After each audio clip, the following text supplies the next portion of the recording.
Hello and welcome to Some Old Guy Show and part 2 of my episode about the 1960s. In part 1, I discussed the German immigrant influence on the hippie movement and introduced viewers to William Pester, one of the first proto-hippies.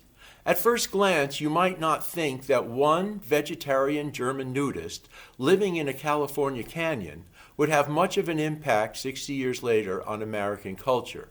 But thanks to Pester's unusual lifestyle for that era, he became an object of curiosity and was known far beyond the borders of his adopted state. After leaving Germany in the early 1900s, Pester settled in Tahquitz Canyon near Palm Springs, California, where he built a hut beside a stream and a palm grove. A short, slim man with long hair and blue eyes, Pester was gentle and likable in a mild way that 60 years later the peace-loving hippies would strive to emulate. Pester played the dobro, and his diet was mostly raw fruits and vegetables. He also made his own sandals and was said to spend most of his time naked when he wasn't being photographed.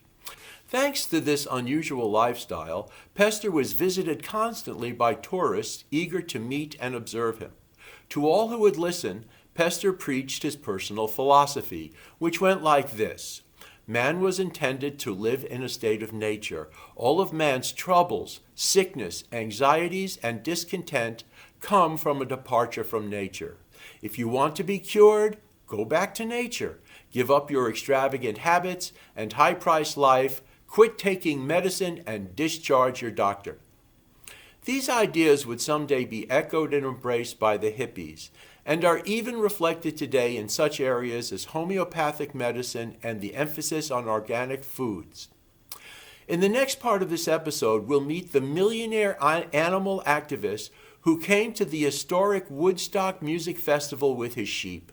In the meantime, if you'd like to know more about the 1960s, in particular, the music, the culture, the war in Vietnam, and the historic Woodstock Music Festival, I hope you'll consider reading my novel, Summer of '69. Until then, thank you for your interest, and please be well, and please be kind. I'll be seeing you in all the